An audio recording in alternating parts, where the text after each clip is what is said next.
You're listening to the Star Trek Wars podcast. Today we'll be reviewing the 5th episode of Discovery's 5th and final season. My name is Jordan, and I'll be your co-host. Joining me today is my co-host, Jeremy.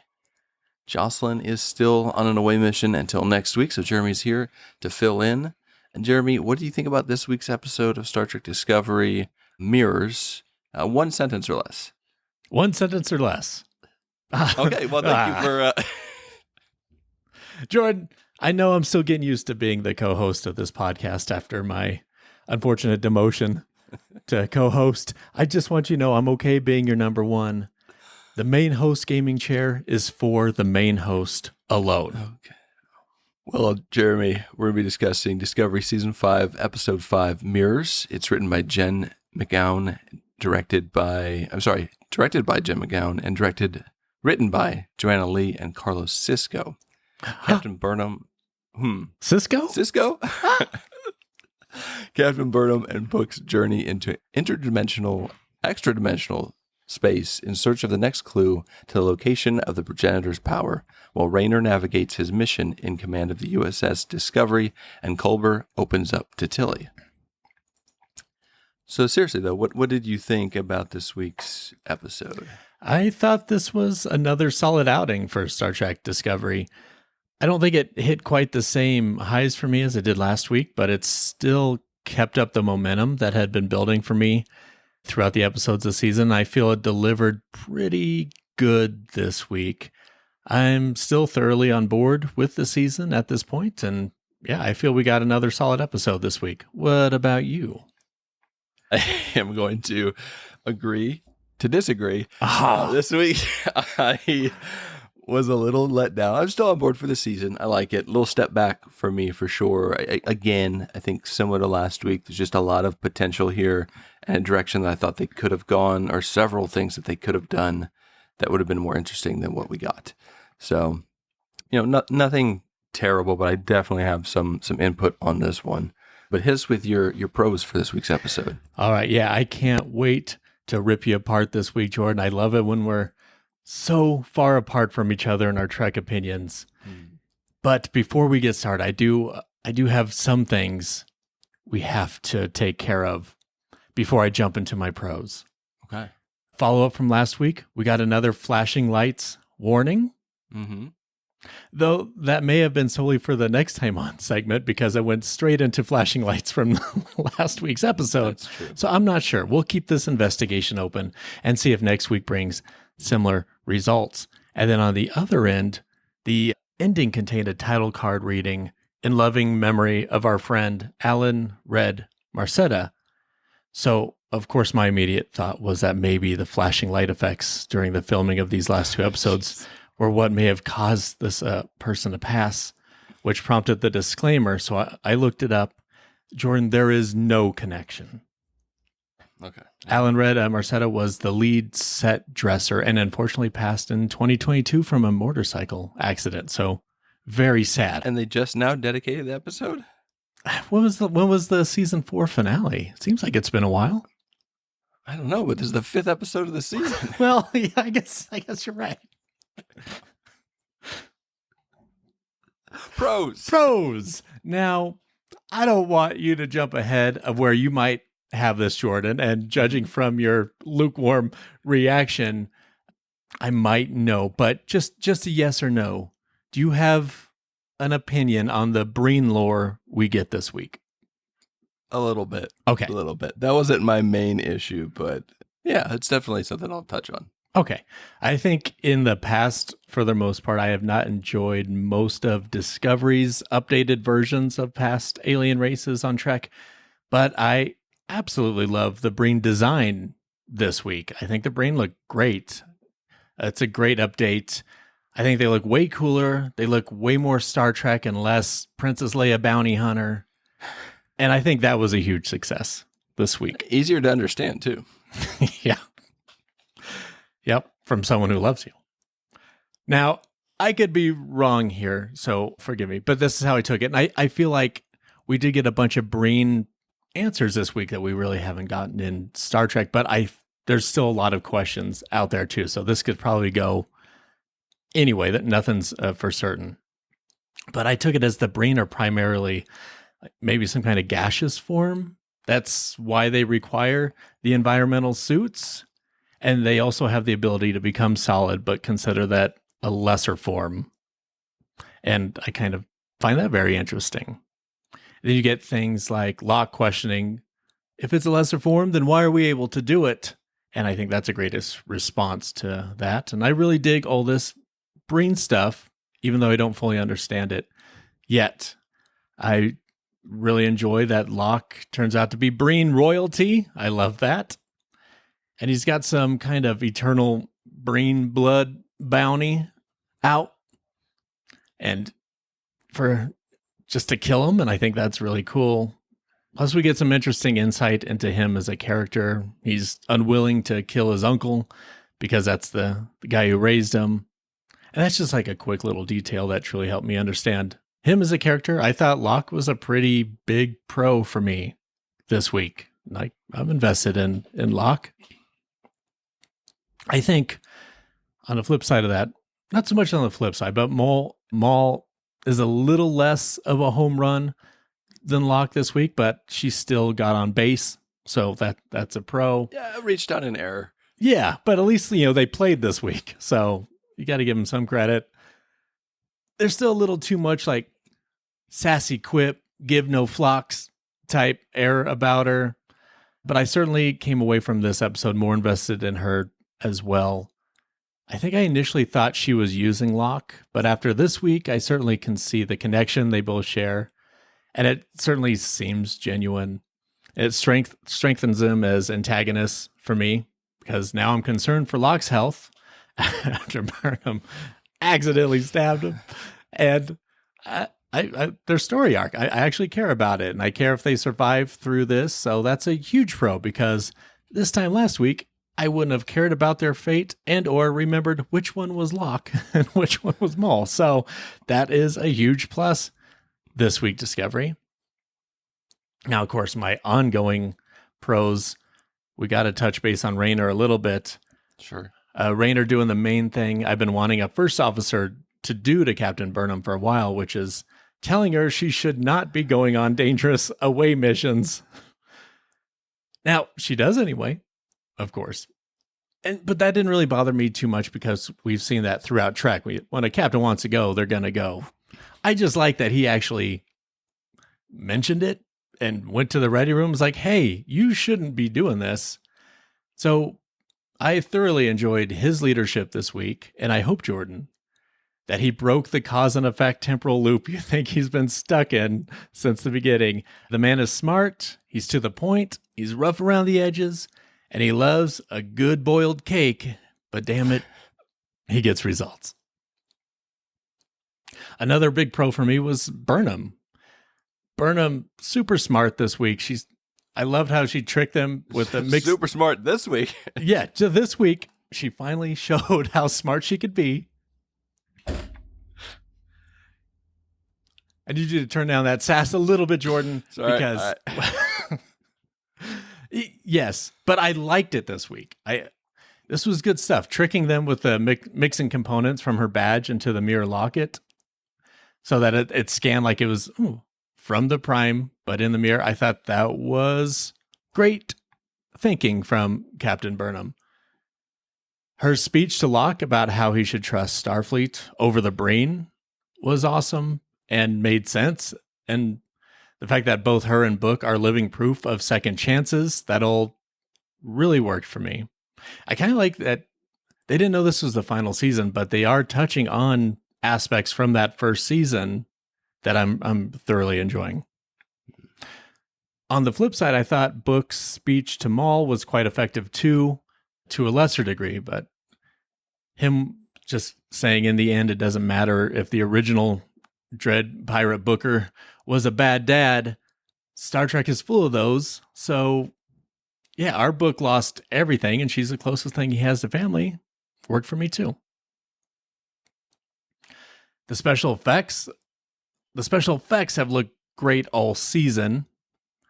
The bad looking flat shots in front of the volume, which were my original cons early on, they've been way less noticeable since the 2-episode premiere to me.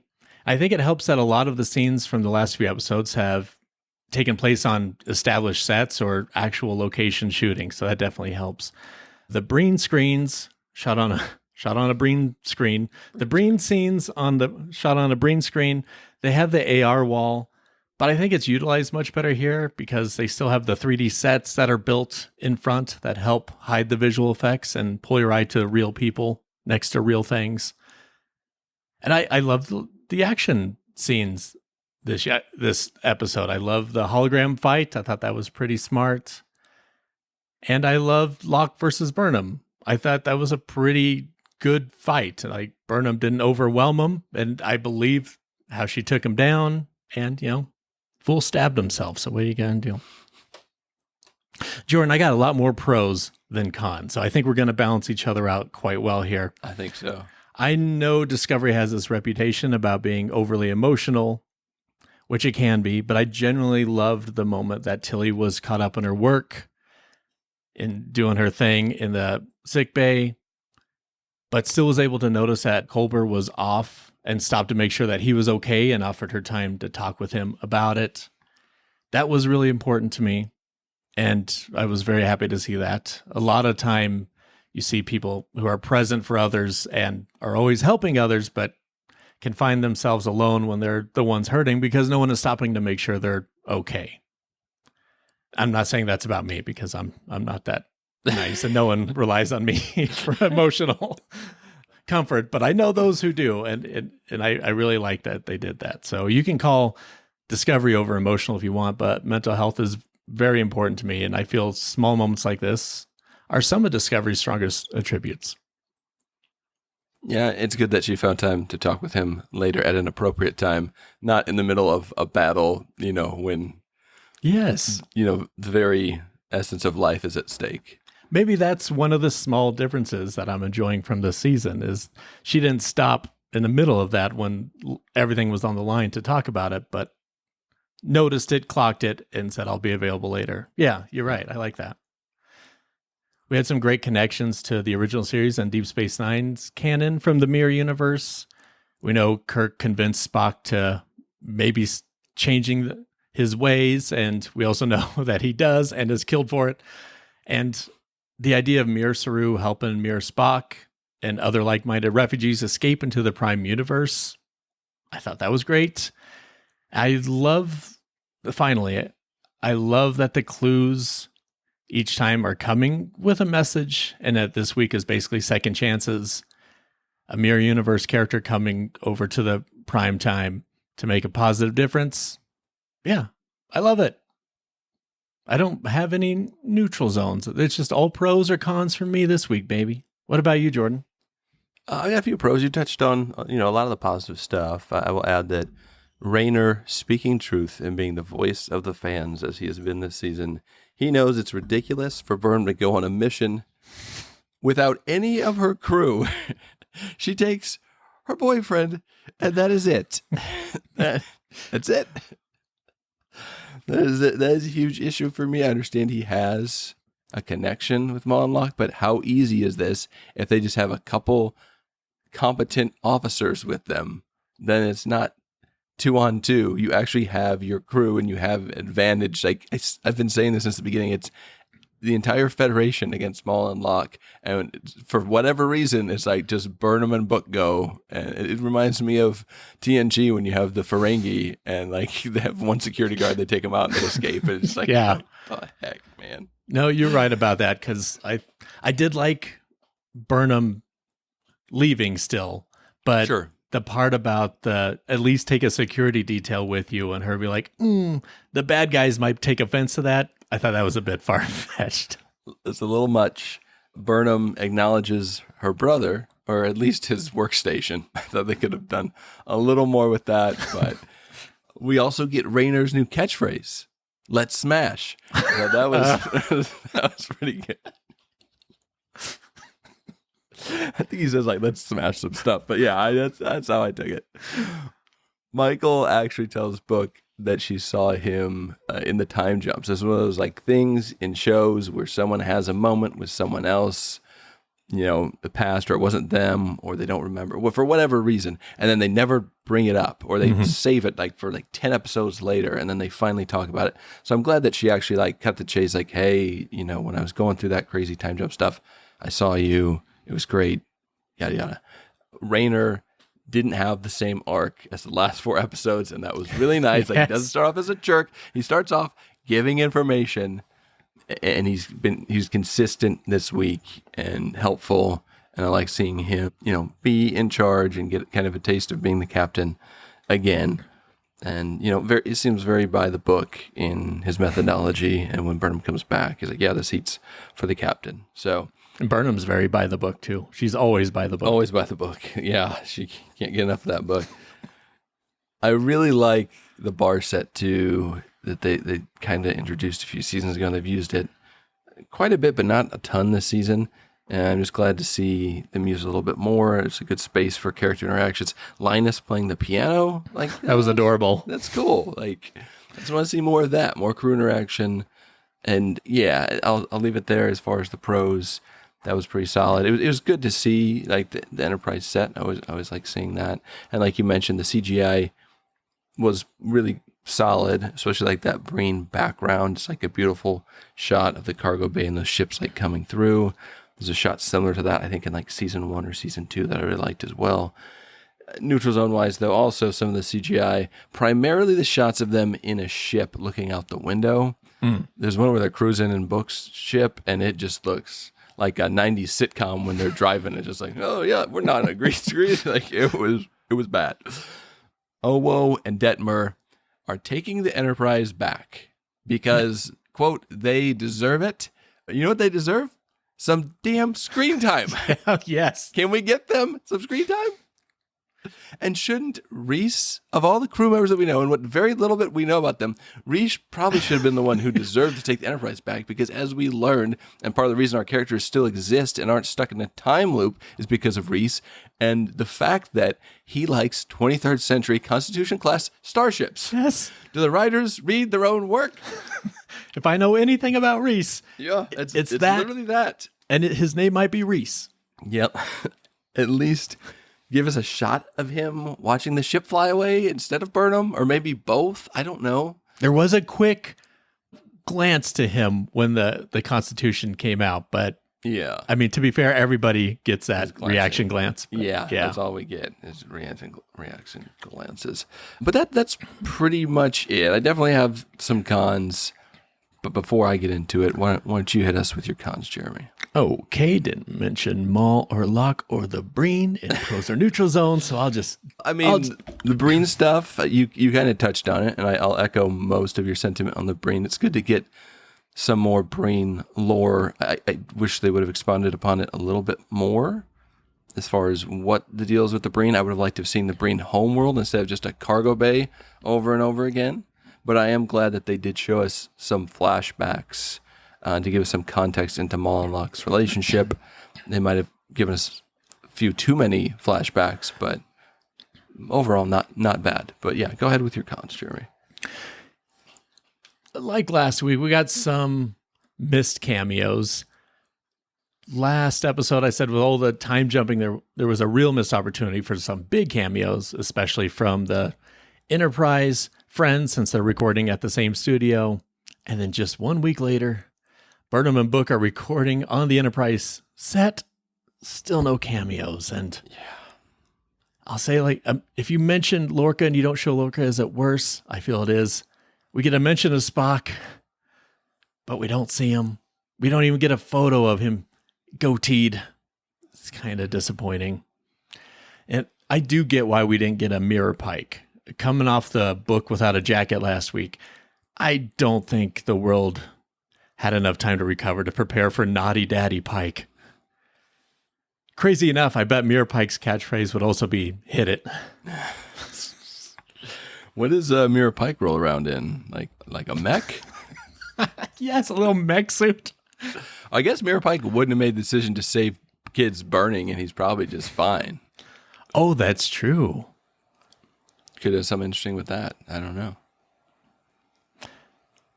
Okay, I don't want to, I can't, now I'm just thinking about that. Have you Have you ever been put in a school project with a group of students and you do 90% of the work, and there's a couple of them that barely participate at all, but then all 4 of you get A's? That's how I feel for poor old Reese here. Now, Rayner rewards a barrel full of Slim Jims to whoever figures out how to pull the Enterprise through the wormhole, and Reese gives the true answer. Now, Adira adds a bit to it, and Stamets basically just says, yeah, that could work. And they all get A's? Piggybacking off of what he said, I also concur. You stay out of my cons, Jordan. This is my time to shine. And man, yeah, I'm really sorry, Reese. That was your moment. You were the one that wrote the thesis. You did the research. You tracked the growth of the plan for the week. The research. Research. And okay, I'll give you partial credit for my work. You performed the presentation, while Adira did help slightly by supplying the cardboard and the stencils.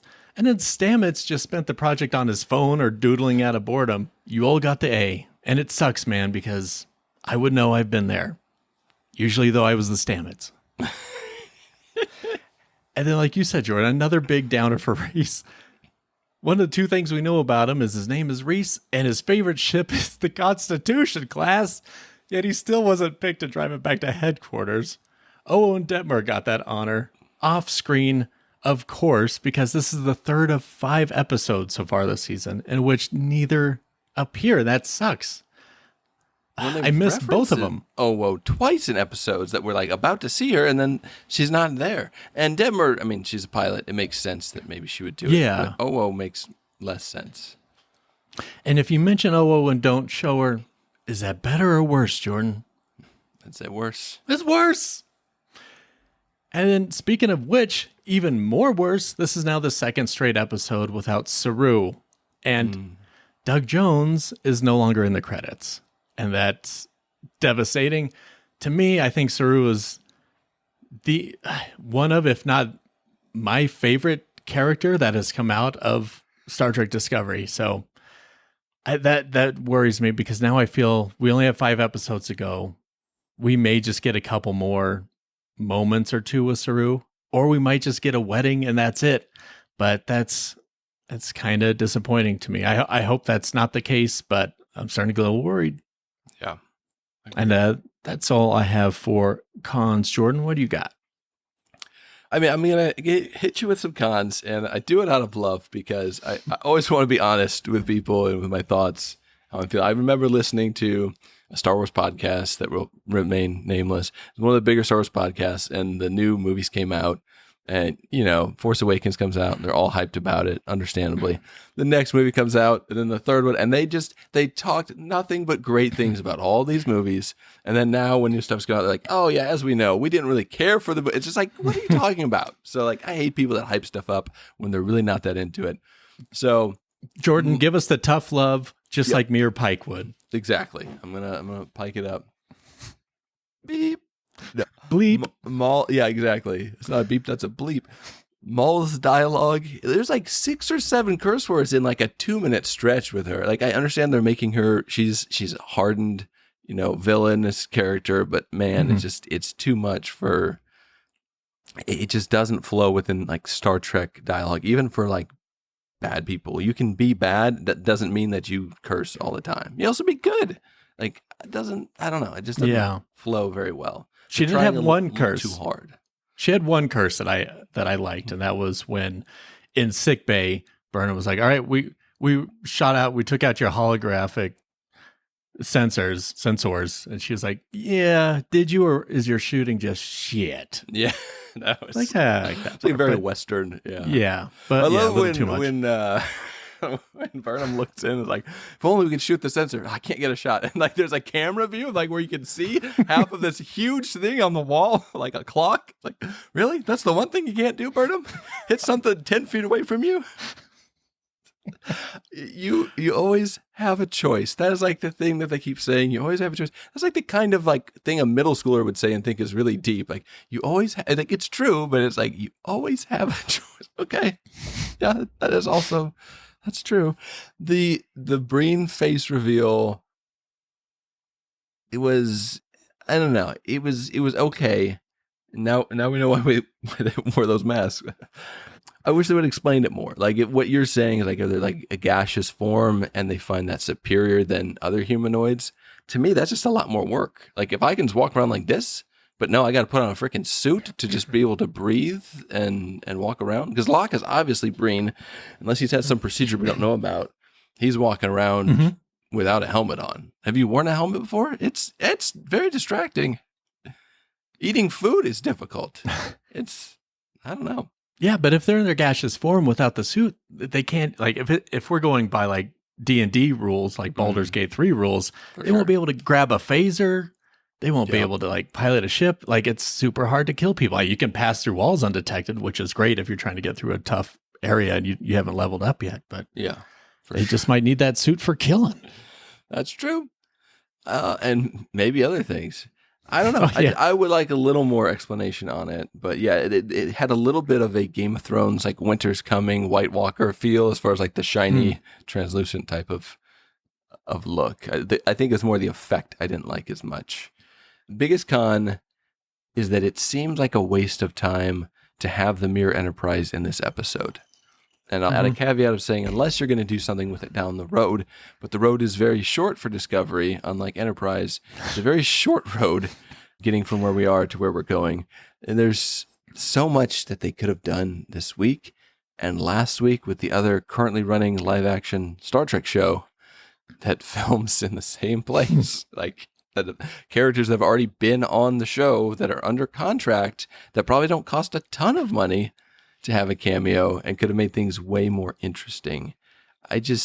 You're going to name the episode Mirrors, give me the Mirror Enterprise, and then it's essentially a flashback episode with a fight scene between Burnham and Book and Locke and Maul. Yeah, if you're going to destroy their set, the least you could do is have some of them cameo on there. Because, now it just, looking back on it, it seems like it was the Enterprise because that's the only other set that they have. Yes. So they save money. I understand. Yeah, I understand that aspect of it for sure. But it's just, and I also understand like having expectation of what something's going to be. But when the writers give you that in a Star Trek context and we see the Enterprise, like even in like the coming up on this season preview, you think that's going to be a big moment, and it just turned out to be like that could have been any ship. It didn't really matter other than Burnham mentioning Spock for like 2 seconds. Probably should not have been in the trailer. No, I completely agree. And I'll get more into that a little bit later. Even more new bridge crew, I guess, because Owo and Detmer are gone. We have like new con officers, which isn't like a new thing. On TNG, there's always like the random new person who's taking over for Data and Wesley. But man, it's just like when he's asking the room, like, what should we do? And this character chimes in, like, I don't even know who you are. Why are you talking? Like, what? At least Reese got some dialogue. The Chris guy said like 2 things. I don't know. And this show it needs some established characters to make me care about what's going on the bridge aside from Rayner. And it's nice that Tilly was there. So you have Rayner, Tilly, you had Stamets give a little bit as well, and Adira. But there's like 6 more characters that just don't need to be there. No, especially when we had Owo and Detmer, who, of all the really unknown bridge people, were probably the 2 most recognized and loved in the fandom. So I don't know if it's like a scheduling thing with them, but it seems weird that we're just leaving them out in this season. I agree. And how and when does Burnham have time to learn anything or anything new? She has 0 downtime from what we're shown. How does she know anything about Rayner's species and his poetry? Like, how? She's known the guy for like a week, and she's been on missions the entire time. I don't know if she sleeps. Does she eat? Like, she's extremely unrelatable in a lot of ways. And like, she's the captain of the ship, but she is almost never captaining the ship. She has to get them sax lessons. I guess. You said sax, right? Maul and Locke get away in the 23rd century shuttle. Discovery's response? Oops, too fast for us. Like, what? Again, I referenced the Ferengi escaping from the flagship, going through a wormhole. This is the opposite of this. They get through the wormhole and then escape from Discovery, who has a mushroom drive that could warp them anywhere, anytime. And they left a warp signature. And he's like, yeah, we'll get to him when we get to him. I guess it's like maybe a tortoise and the hare situation, but like, oh, we can catch them. Well, they're slow. I was kind of hoping, especially since I did latch onto Locke and Maul this week and fell for it and did not want Locke to die. I was kind of hoping they would come back with him. I don't know how that would look because they're clearly like wanted criminals, but I was like, can we all just like work together? I don't know what they can contribute because they're just going for the clues and stuff. But yeah, that also seemed just a weird way to just let them escape when you can be anywhere you want always. Yeah, and if Burnham was like struggling to solve a clue and really needed them, it makes more sense. But so far, they've had no issue solving everything. Yeah, what if they needed, like, the next clue was Breen-centric, and now she's been able to... Breen, and they can't go. The Breen aren't just going to let them in. Or they bring Maul and Locke. That's what forces them to Discovery because they have Locke, and she's already talked to him about second chances, and that could be their way in. We need Locke, and he needs the Federation because he trusts them over the Breen. But they each have a clue, and they got to work together to put their two clues together to figure it out. Yeah. I don't know. We'll see what happens next week, but I just felt like there was way too much time spent on trying to get me to care about Maul and Locke's relationship when I don't need a ton of backstory to understand why they're together. They're both kind of outcasts, and they've gone off together on an adventure. So I just felt like they spent a little too much time fleshing that out. But they had a brilliant way in this week's episode as well of explaining a lot of the admirals in Starfleet. They could have been Terrans that had crossed over and tried to infiltrate Starfleet from the inside. I thought they could have gone somewhere with that as well. But there's just a lot that they could have done this week that they didn't. And it's just minor things with Discovery a lot of times. It's just a lot of wasted potential, I think. But again, this is a whole overarching season. So overall, this was, probably at the bottom or tied with the bottom as far as this season so far for me. Not terrible, just not what I was expecting. And again, just several things they could have done to elevate this episode that they didn't do. Mm-hmm. But that's what we thought. We've got some fan comments here. Jeremy, I'll kick it off with Will Flora, who says, let's take a moment to hate the real villain here. Paramount Plus. And I don't know what he's about to say, but I couldn't agree more. It's been a while from you, Jordan. So even my ads wouldn't load and were jumpy. Now for the episode. I'm just so tired of all the little things that I'm supposed to care about but don't. I have no sympathy for Maul and Locke. Burnham and Book just kind of keep dancing around their situation without addressing it. And in what universe can Stamets stare at the silhouette of a ship coming through a glowing aperture? That's a nice way to put it, a glowing aperture. And instantly identify it as the ISS Enterprise. My disbelief has been ever so slightly suspended this season, and I was fully taken out by this one. And some ridiculous drumbeat from a poem pulsating in a tractor beam is more effective than an SOS? Come on. Hopefully next week we have something more to look forward to. 4 terrible decisions by the writers per minute. And that reminds me, I don't think I told this story about Paramount Plus over Christmas and how Paramount Plus almost ruined Christmas. And you'd think I'm exaggerating, but I am not. I went to my sister-in-law's house on Christmas with my family, and we played a board game, and the kids, they have 2 younger kids than mine, and they wanted to watch. They finally decided to get 4 kids to decide on what they want to watch is a very difficult task. I'm sure many are aware of this. And they decided on the Paw Patrol movie, which streams exclusively on Paramount Plus at this time. And the Paramount Plus app simply would not work. It would crash. The movie would try to load and it would crash. And this went on for about 20 minutes until we had to pivot and find something else. There was many tears. It almost ruined Christmas. So anyways, let that be a lesson to you, Paramount Plus. Oh, I have, on the flip side of that, since we're just disagreeing on every side, I have never had any issues with Paramount Plus. This wasn't even at my house. This was at someone else's house. It's not just me. Listen to the fans, Jeremy. Is this the Texas grid that we got to worry about? It could be. Everything's going to crap. The only issue I have with Paramount Plus is I pay for ad-free programming, but I still have to sit through a 2-minute commercial to start every episode about some kind of same stupid. Now Amazon Prime's doing that. Let's just go back to cable. Yep. Agreed. Our next fan comment comes to us from Chris Rowell. Chris Rowell says, if episode 4 got me back on track, then episode 5 got me fully engaged. I'm still a bit miffed at newer seasons of Disco and Picard, all being save the universe type stuff. It's like the Mission Impossible franchise. We're up to number 8 of those movies. So is it really Mission Impossible or just Mission Quite Difficult? Same here. Good storytelling, great cast, but wish they dialed it down a little from every story arc being Fate of the Galaxy. I also enjoyed not knowing the Breen, but that's now out of the bag too. It's like Locke's face. I am digging the season now as far as the entertainment factor goes, but not as it all fits into the bigger Trek picture. I guess 7, I also bite when hungry, out of 10.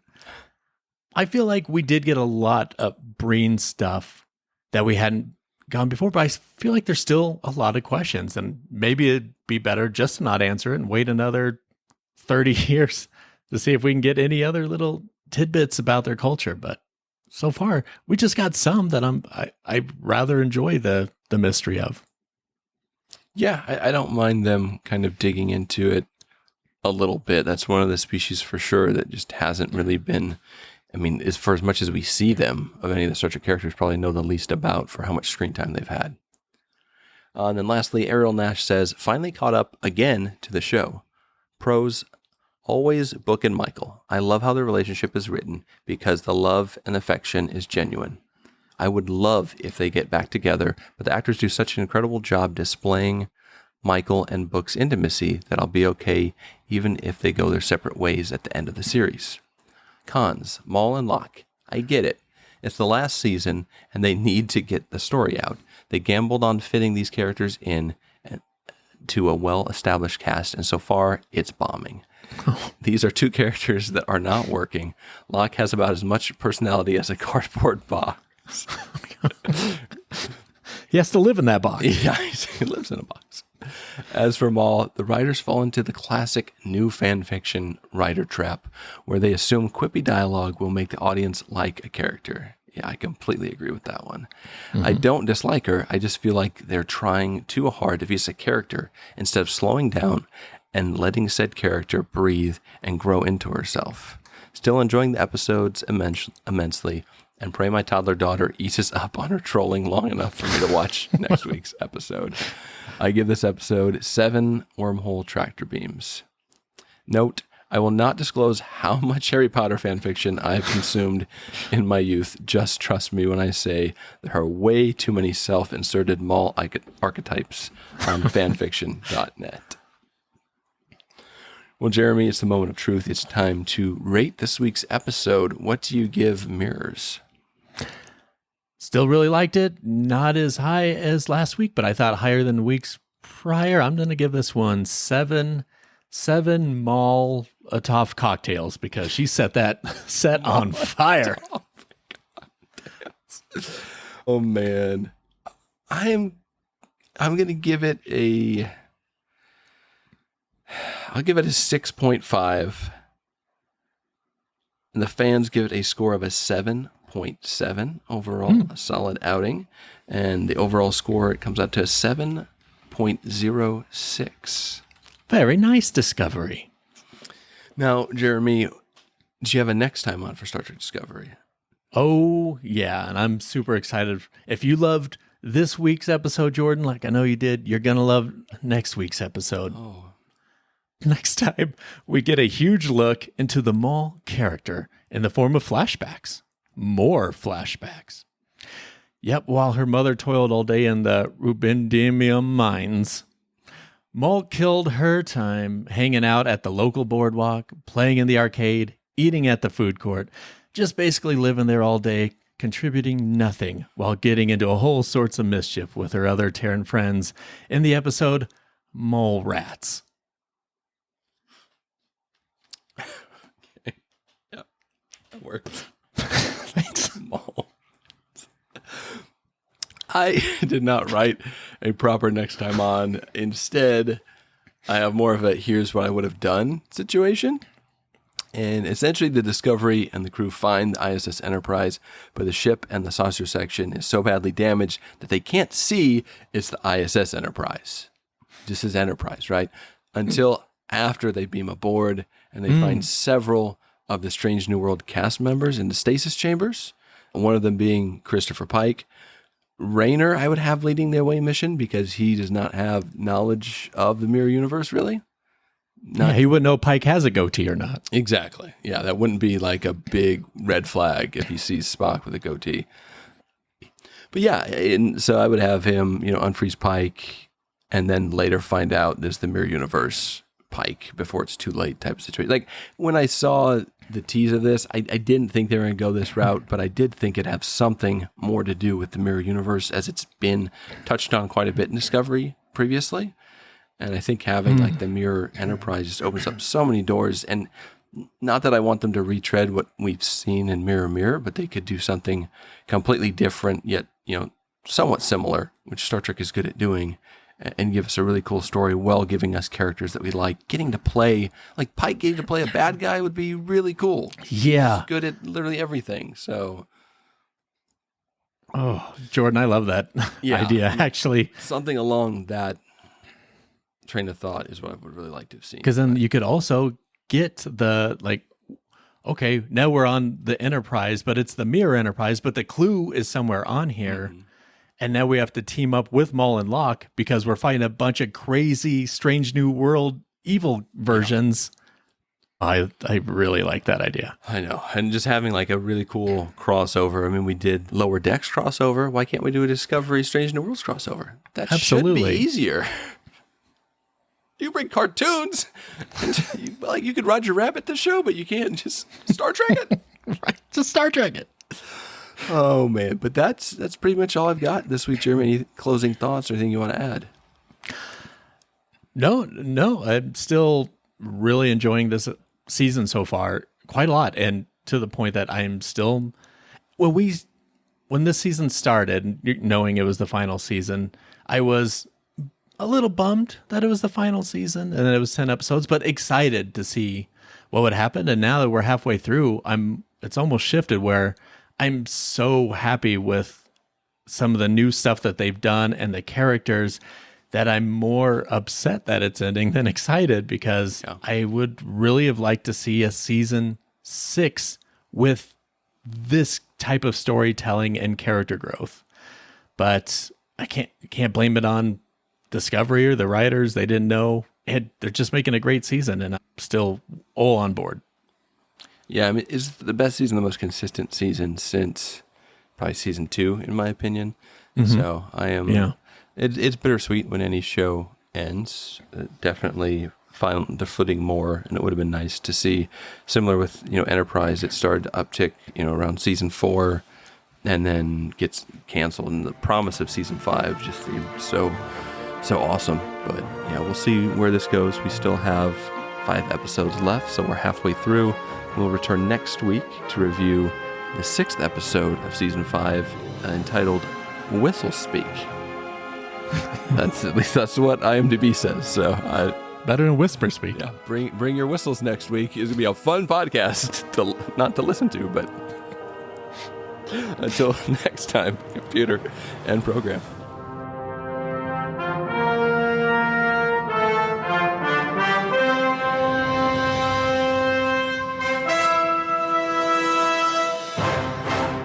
Aren't you glad, Jordan, that both Picard and Discovery are ending on season 3 and season 5 instead of on season 2 and season 4? Oh, for sure.